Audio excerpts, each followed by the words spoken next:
আবার নতুন আরো একটি ভিডিও নিয়ে আজকের ভিডিওতে আপনাদেরকে দেখাবো যে আপনাদের চায়না কমলা গাছে যখন চায়না কমলা কিছু পরিমাণে বড় হয়ে যাবে তখন আমরা কি কি পরিচর্যাগুলো করতে পারি, সেই পরিচর্যাগুলো এবং বিস্তারিত আপনাকে জানিয়ে দেবো কি কি ঔষধ ফলের উপর প্রয়োগ করতে পারি। সেই ঔষধগুলো আজকে আপনাকে আমি প্রথম থেকে শেষ পর্যন্ত জানিয়ে দেব।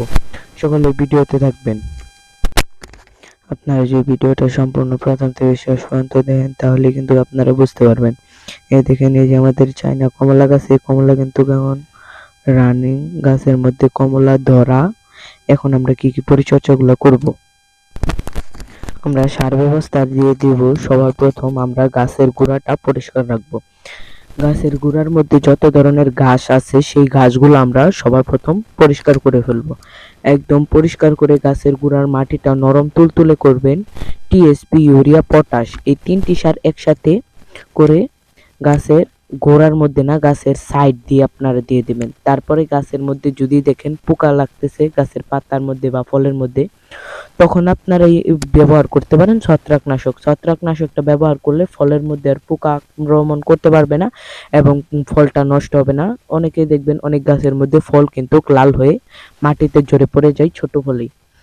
এই কারণে আপনারা কিছু ছত্রাকনাশক ইউজ করবেন। ছত্রাকনাশকটা দেওয়ার ফলে আপনার গাছের মধ্যে যত ধরনের পাতার পোকাই হোক না কেন এবং ফলের পোকাই হোক না কেন সেই পোকাটা দূরে চলে যাবে।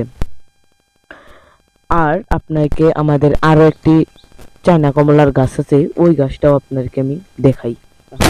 এই দেখেন, এখানেও আমাদের চায়না কমলা গাছ আছে। আপনারা ভাবলেও ভাবতে পারেন যে আমরা বাজার থেকে চারা কিনে নিয়ে নিয়ে তারপর রোপণ করেছি, কিন্তু তা নয়।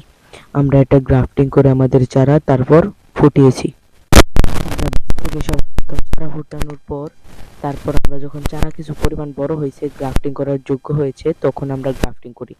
গ্রাফটিং করার পর আমাদের এই গাছের মধ্যে প্রথম আমাদের গাছের মধ্যে ফুল ধরে ফল ধরলো।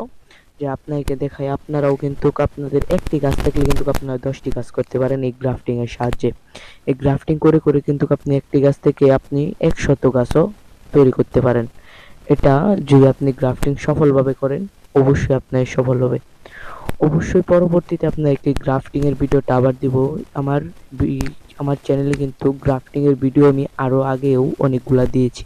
সেই ভিডিওগুলো দিয়েও আপনারা কিন্তু গ্রাফটিং করা শিখতে পারেন। আপনাকে এর আগেও আমি অনেকগুলা ভিডিও দিয়েছিলাম যে আমাদের ফলের বাগানের ভিডিও দেখাইছি, কিন্তু আপনারা অনেকগুলা ফলের গাছই দেখেছেন। সেই ফলের গাছগুলোর অধিকাংশ কিন্তু আমাদের গ্রাফটিং করা। আমরা অধিকাংশ ফল গাছ গ্রাফটিং করেছি। গ্রাফটিং করার পর আমাদের এই ফলের গাছের ভিডিওগুলো দিয়ে থাকি। আমরা গ্রাফটিং করি এবং সঠিক নিয়মে পরিচর্যাগুলি করি। আমাদের দেখেও আপনারাও পরিচর্যা করতে পারেন, পরিচর্যা করে। আর এর মধ্যে আমি আপনাকে বলে দিই ফল মিষ্টি করার টেকনিক। ফল যদি আপনি মিষ্টি করতে চান তাহলে আপনারা দেখবেন যে বাড়ি নির্মাণের কাজে ইট ব্যবহার করে। ইট ব্যবহারের সময় বাড়ির ছাদ বা বাড়ির ভিতরের মেঝে ঢালাই দেওয়ার জন্য অনেকেই যে ইট গুঁড়ো করে, ইট গুঁড়োর দেখবেন ছোট ছোট ধানের মতন দানা আছে লাল লাল, সেই দানাগুলি আপনারা গাছের গোড়ায় দিয়ে দেবেন। এই ভালোভাবে মাটির সঙ্গে মিশিয়ে দিয়ে দিবেন, তাহলেই কিন্তু আপনারা ইটের গুঁড়া থেকে আপনার ফলগুলা মিষ্টি হবে।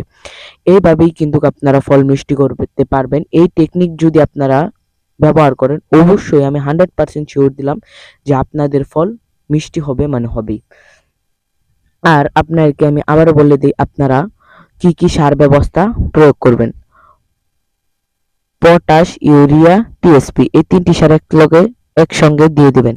আর এর পাশাপাশি আপনারা দিয়ে দিবেন গোবর সার। গোবর সারটা গাছের শিকড় বৃদ্ধি করে এবং ফল বড় হতে সাহায্য করে। পটাশ সারও যেরকম ফল বড় করতে সাহায্য করে, গোবর সারও ফল বড় করতে সাহায্য করে। এবং দেখবেন গাছের পাতার মধ্যে যদি ফোঁটা ফোঁটা ছিদ্র হয়ে যায় তখন দেখবেন বুঝে নেবেন এর মধ্যে পোকা ধরেছে, তখন আপনারা কিছু ছত্রাক ইউজ করবেন। ছত্রাকনাশক ইউজ করার ফলে আপনার ফলের মধ্যেও ছত্রাক থাকবে না এবং গাছের মধ্যেও ছত্রাক থাকবে না। এই ছিল আমার আজকের এই ভিডিওটা। সকলে সুস্থ থাকবেন, পরিষ্কার পরিচ্ছন্ন থাকবেন, আমার জন্য দোয়া করবেন। আসসালামু আলাইকুম।